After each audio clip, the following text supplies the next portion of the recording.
आप सभी का ऑनलाइन कक्षिका में दोबारा से स्वागत है।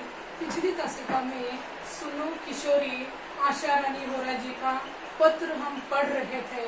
इसमें लेखिका आशा रानी होरा अपनी लड़की सुगंधा को पत्र लिखते हुए समझा रही है अपनी जो परंपराएं हैं, अपनी जो रूढ़ियां हैं, अपने जो मूल्य हैं, उसके बारे में बताते हुए उसे किस तरह से अपनी सपनों की उड़ान भरते समय सावधानी रखनी चाहिए, यह बताते हुए वहाँ परंपराओं का ज्ञान किस तरह से अर्जित करना है और आज के स्वतंत्रता भरे विचारों को पकड़कर वह आजादी भरा जीवन जी रही लड़कियों को मानो एक संदेश दे रही हो और कह रही हो कि जो सपने आजकल की जो पीढ़ी है वहाँ सभी ऊंचे उड़ान भर रही है, बड़े बड़े वहाँ सपने देख रही है और जो हमारी पाश्चिमात्य संस्कृति है, जो विदेशी संस्कृति है, उसे स्वीकार करते हुए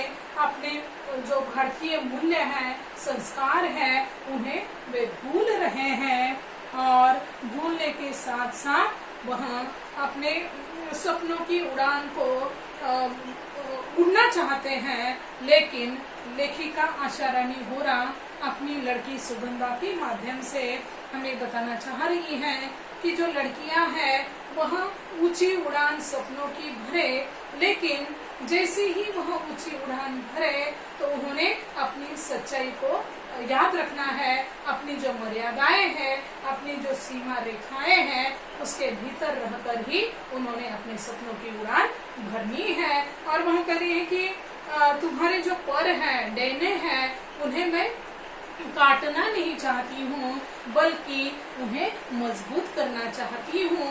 इस तरह का पत्र व्यवहार, मतलब यहाँ तक हमने आशा रानी होरा का जो पत्र है सुनो किशोरी, यहाँ हमने पिछली कक्षिका में परिचय के माध्यम से लिया है। अब आगे देखेंगे, सभी ने ध्यान देना है। यह सावधानी का ही संकेत है कि निगाह धरती पर रखकर उड़ान भरी जाए। उस धरती पर जो तुम्हारा आधार है, उसमें तुम्हारे परिवेश का, तुम्हारे संस्कार का, तुम्हारी संस्कृति परंपरा का, तुम्हारी सामर्थ्य का भी आधार जुड़ा होना चाहिए। हमें पुरानी जर्जर रूढ़ियों को तोड़ना है, अच्छी परंपराओं को नहीं। यहाँ पर पिछली कक्षिका में यह परिचय हमने ले लिया है कि आशा रानी होरा सुगंधा से कह रही है कि देखो बेटा, सावधानी हमें बरतनी चाहिए, क्योंकि हमारी जो वास्तविकता है, हमारा जो आधार है, हमारी धरती है, उसमें तुम्हारे परिवेश का, तुम्हारे संस्कारों का, तुम्हारी संस्कृति परंपरा का, तुम्हारी सामर्थ्य का भी आधार जुड़ा होना चाहिए। यह सारी बातें पकड़कर ध्यान में रखकर धरती की ओर देखते हुए, अपनी माँ की संस्कारों की ओर देखते हुए हमें आधारों से, धरती जो हमारा आधार है उससे जुड़कर ही हमें सपनों की उड़ान भरनी चाहिए। यहाँ बताने का प्रयास वह कर रही है कि हमारे पुराने जो जर्जर विचार है, संस्कार है, उन्हें तो हमें तोड़ना है, लेकिन हमारी जो भारतीय परंपरा है उसे हमें बरकरार रखना है। तोड़ना तो बस जर्जर रूढ़ियों को है। परंपरा और रूढ़ी का अर्थ समझती हो ना तुम? नहीं तो इस अंतर को समझने के लिए अपने सांस्कृतिक आधार से संबंधित साहित्य अपने कॉलेज पुस्तकालय से खोज कर लाना, उसे जरूर पढ़ना। यहाँ आधार एक भारतीय लड़की के नाते तुम्हारे व्यक्तित्व का अटूट हिस्सा है। इसलिए माँ कह रही है कि हमें पुरानी जो जर्जर हो चुकी रूढ़ियां हैं उन्हें अस्वीकार करना है, मतलब जो पुरानी जर्जर बातें हैं उन्हें थोड़ा थोड़ा करते हुए भूलना है और जो परंपराएं हैं उन परंपराओं को पकड़कर विदेशी विचारों को धारण करते हुए, पश्चिमात्य विचारों को स्वीकार करते हुए हमें जीवन जीना है। और इससे भी अधिक जानकारी अगर तुम अपनी संस्कृति, अपने मूल्यों के बारे में जानना चाहती हो तो अपने कॉलेज के पुस्तकालय में जाकर वहाँ पर संस्कृति ज्ञान के बारे में, अपनी भारतीय संस्कृति के बारे में जरूर पुस्तकालय में जाकर पढ़ने की, ज्ञान अर्जित करने की कोशिश करना, क्योंकि यह भारतीय लड़की होने के नाते भारतीय संस्कार, भारतीय मूल्य, इनका ज्ञान होना तुम्हारे लिए जरूरी है। बदलते वक्त के साथ बदलते समय के नए मूल्यों को भी पहचान कर हमें अपनाना है, पर यहाँ पहचान शब्द को रेखांकित करो। बिना समझे, बिना पहचाने कुछ भी नया अपनाने से लाभ के बजाय हानि उठानी पड़ सकती है। तो माँ सुगंधा से कह रही है कि बेटा, बदलते परिवेश के साथ नए मूल्यों को तो तुम्हें स्वीकार करना है, लेकिन उसे स्वीकार करने से पहले वहाँ जो विचार है, वहाँ जो मूल्य है, उसे हमें पहले समझना है, उसे पहचानना है, और पहचानने के बाद ही उसके बारे में सोचना है और उसे हमारे आचरण में लाना है। नहीं तो हमें उन विचारों से बिना ज्ञान अर्जित किए, बिना पहचान के अगर कोई भी विचार, कोई भी संस्कृति हम स्वीकार करते हैं तो उसके लाभ कम होते हैं, लेकिन हानियां ज्यादा उठानी पड़ती हैं। इसलिए पहले वो संस्कृति का ज्ञान हमें लेना है, पहचानना है, फिर उन मूल्यों को स्वीकार करना है। हम देख रहे हैं कि आज की जो पीढ़ी है, युवा पीढ़ी है, वह केवल बाहरी विचारों को, मतलब विदेशी विचारों को स्वीकार कर रही है, लेकिन वह उसके बहाव में इतनी बह चुकी है कि उन्हें हमारे संस्कृति का, हमारी परंपराओं का बिल्कुल भी ख्याल नहीं रहा है, बिल्कुल भी एक दूसरे के प्रति आदर, प्रेम भाव नहीं रख रहे हैं। तो इसी के लिए सुगंधा के माध्यम से आशा रानी वोरा आज की पीढ़ी को जागृत कराते हुए वह कह रही है कि जो विचार, जो मूल्य हमारे योग्य हो, हमारी संस्कृति को पकड़कर हो, और परिवर्तित तो होना ही है, नए विचारों को स्वीकार करना है, लेकिन हमारे संस्कारों को भी नहीं भूलना है। यह संदेश लेखिका देती हैं। पश्चिमी दुनिया का हर मूल्य हमारे लिए नए मूल्य का पर्याय नहीं हो सकता। पश्चिमी दुनिया यानी कि दूसरी दुनिया, विदेशी जो विचार है, मूल्य है, यहाँ पर पश्चिमी दुनिया का हर मूल्य यानी कि बाहरी देशों का जो मूल्य है, मूल्य यानी कि संस्कार, विचार, सोचने की जो क्षमता होती है, वह हमारे लिए नए मूल्य पर्याय हो सकता है। पर्याय यानी कि हमारी संस्कृति के मूल्य तो हमें लेने ही लेने हैं, उसके साथ साथ जैसे जैसे समाज में परिवर्तन होते जा रहा है, वैसे वैसे नए विचारों को, नए मूल्यों को लेना, यह हमारे लिए पर्याय हो सकता है। हमारे बहुत से पुराने मूल्य अब इतने टूट फूट गए हैं कि उन्हें भी जैसे तैसे जोड़कर खड़ा करने का मतलब होगा अपने आधार को कमजोर करना, या यूं भी कह सकते हैं कि अपनी अच्छी परंपराओं को रूढ़ी में ढालना। यहाँ पर लेखिका कह रही है कि हमारे जो पुराने मूल्य हैं वह काफी जर्जर हो चुके हैं। तो यह सही बात है, क्योंकि समाज इतना आगे बढ़ चुका है, समाज में इतने सारे परिवर्तन हो चुके हैं, फिर भी कुछ ऐसे हमारे नियम है, ऐसे हमारे संस्कार है, ऐसी हमारी रीति है कि वह पूरी तरह से जर्जर हो चुकी है। जैसे कि हम बच्चों को घर में संस्कार देते हैं कि झूठ बोलना पाप होता है, किसी से भी झूठ नहीं बोलना है। तो आज के माहौल में इतना सज्जनता भरा जो संस्कार है, यह भी थोड़ा हमें छोड़ना चाहिए, क्योंकि जो सज्जन होते हैं, जो सुविचारी होते हैं, कभी कभार उनके साथ बुरा भी हो सकता है। तो यहाँ पर कहने का मतलब यह है कि अपनी जो अवस्था है उसके अनुसार, जैसे कहीं पर अगर झूठ बोलने से हमारा फायदा होता है, हमारी बेइज्जती होने से हम बच जाते हैं, तो हमें वहाँ पर थोड़ा सा वहाँ झूठ बोलना पड़ता है। तो यही क्या है, हमारे जो पुराने विचार है, पुराने मूल्य, हम जो सिखाते हैं कि झूठ नहीं बोलना है, लेकिन कभी कभार झूठ बोलने से अगर फायदा होता है तो वह जरूरी होता है। इसी तरह से पुराने मूल्य टूट फूट गए हैं और जैसे कि तैसे जोड़कर खड़ा करने का कोई मतलब नहीं बनेगा। अपना आधार कमजोर हो सकता है और मजबूत आधार अगर हमें स्वीकार करना है तो अपने काम के लिए थोड़ा सा स्वार्थ दिखाने की भी जरूरत होती है। समय के साथ अपना अर्थ खो चुकी या वर्तमान प्रगतिशील समाज को पीछे ले जाने वाली समाज की कोई भी रीति नीति रूढ़ी है। रीति का अर्थ है प्रथा, रीति प्रथा लिख लीजिए आप, क्योंकि हमें समय कम मिल रहा है उसकी वजह से हर एक शब्द का अर्थ हम लिख कर देना मतलब समय को बचाने के लिए अर्थ लिख लेना है। रीति यानी कि प्रथा, नीति यानी कि बर्ताव। तो यहाँ पर लेखिका कह रही है कि वर्तमान यानी कि चालू और प्रगतिशील समाज को पीछे ले जाने वाली हमारी जो रूढ़ी है, रीति यानी कि प्रथा, और हम उसके अनुसार जो बर्ताव करते हैं, पुराने विचारों को पकड़कर जो जीते हैं उसे रूढ़ी करते हैं, वह रूढ़ी है। समय के साथ अनुकूल हो गए मूल्यों को छोड़ती और उपयोगी मूल्यों को जोड़ती निरंतर बहती धारा परंपरा है जो रूढ़ी की तरह स्थिर नहीं हो सकती।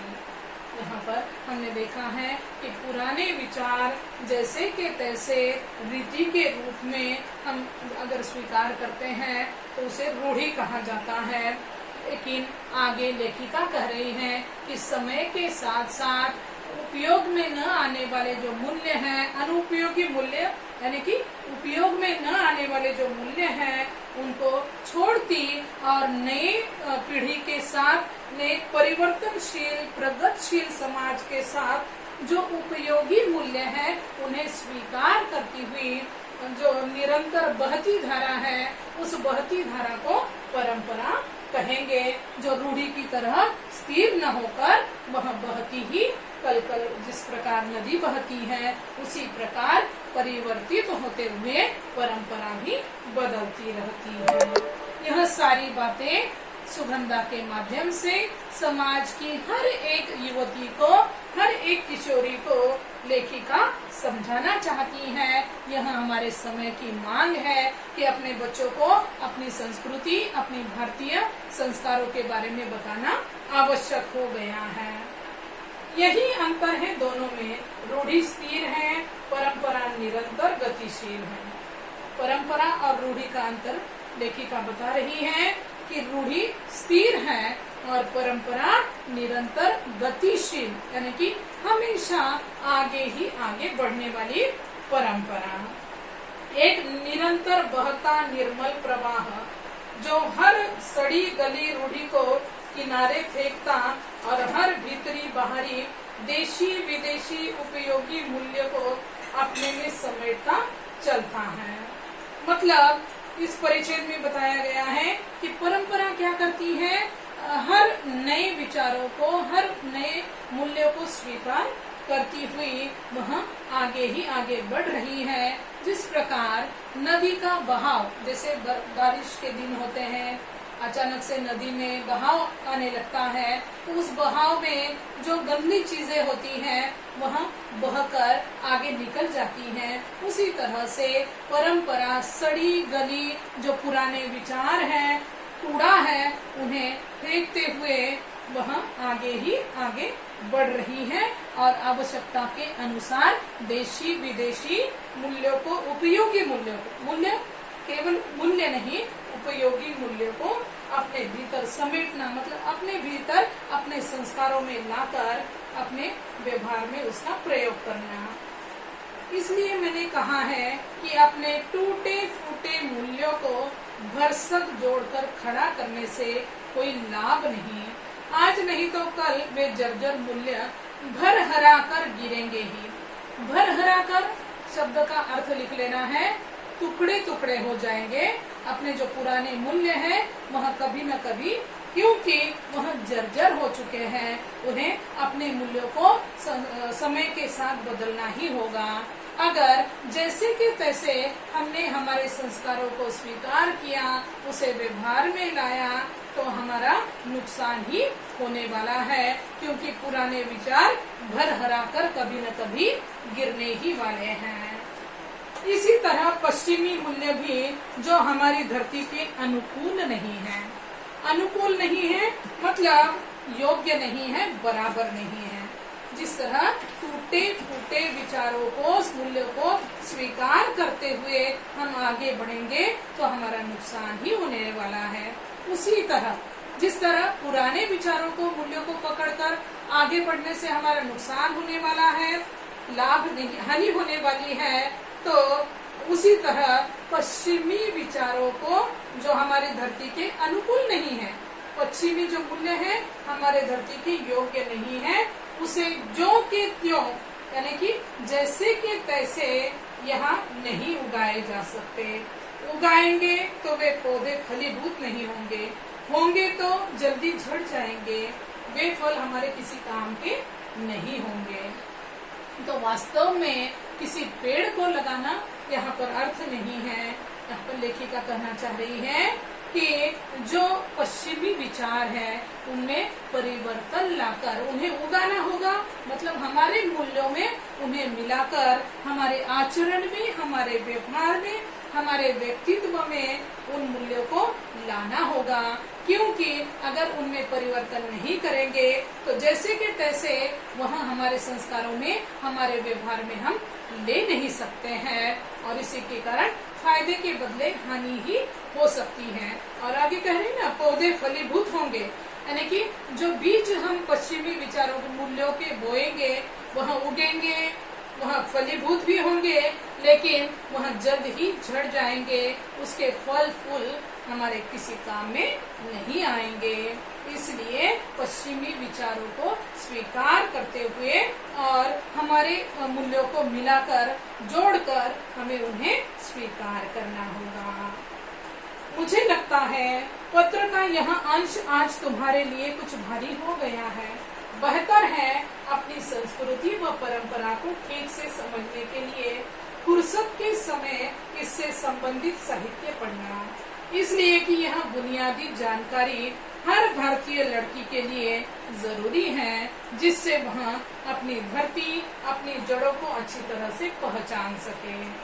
इस तरह से संस्कृति परंपरा का ज्ञान होना एक भारतीय लड़की के लिए, भारतीय युवतियों के लिए आवश्यक है। इस कारण जो भी बातें आज मैं तुम्हें बता रही हूँ, संस्कृति, परंपरा, रूढ़ी, यह शब्द सुनकर तुम्हें थोड़ा, यह अंश यानी कि यह जो बातें मैं तुम्हें बता रही हूँ, यह तुम्हें थोड़ा भारी हो रहा होगा, मतलब कुछ समझ में नहीं आ रहा होगा। और यह संस्कृति ज्ञान की जो बातें हैं वह आपके पास बुनियादी यानी कि पक्की जानकारी हमारी संस्कृति के बारे में, हमारे मूल्यों के बारे में, हम भारतीय होने के नाते हमें पूरी जानकारी होनी चाहिए। इसलिए जब भी पढ़ाई के समय में कुछ समय खाली अगर तुम्हें मिलता है तो उस समय पुस्तकालय जाकर तुम जानकारी हासिल किया करो, यह भारतीय लड़की के लिए आवश्यक है। यहाँ तुम्हारी सहेली रचना के संदर्भ में यह प्रसंग इसलिए कि वह इस सीमा रेखा को नहीं समझ पा रही है। यहाँ आगे पत्र में आशा रानी होरा सुगंधा से कह रही है कि देखो बेटा, तुम्हारी सहेली जो रचना है उसके संदर्भ में मैं कुछ लिखना चाहती हूँ, मैं तुम्हें कुछ बताना चाहती हूँ, क्योंकि जो भी बातें तुमने मुझे बताई है उसके आधार से मुझे तो यह लग रहा है कि रचना हमारी सीमा रेखा को, मतलब हमारी जो संस्कारों की मर्यादाएं हैं उसे लांघ रही है, या उसे वह समझ नहीं पा रही है। एक रचना का ही संघर्ष नहीं है, यहाँ एक पूरी पीढ़ी का संघर्ष है। नई पीढ़ी पुराने मूल्यों को तो काट फेंकना चाहती है, पर नए मूल्यों के नाम पर केवल पश्चिमी मूल्यों को ही जानती पहचानती है। कहे उदाहरण लिए मूल्यों से ही मूल्य से ही काम लेना चाहती हैं। नए मूल्य को निर्माण का दमखम अभी उसमें नहीं आया है। इस तरह से यह केवल रचना का ही संघर्ष नहीं है, आने वाली हर एक युवती युवा पीढ़ी का यह संघर्ष है, क्योंकि यह पीढ़ी पुराने और नए विचारों का मेल नहीं कर पा रही है।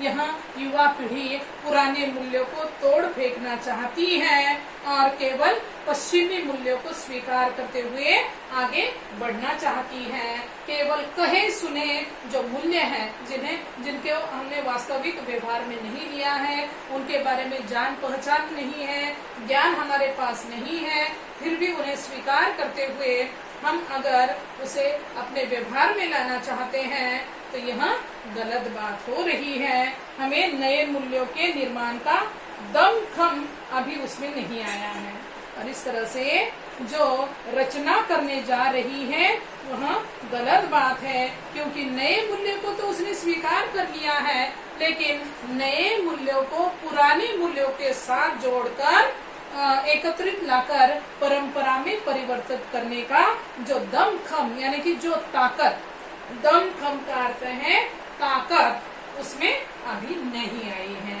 यहाँ पर हम रुकेंगे, इसके आगे की कासिका में अगला पत्र हम पढ़ेंगे। धन्यवाद।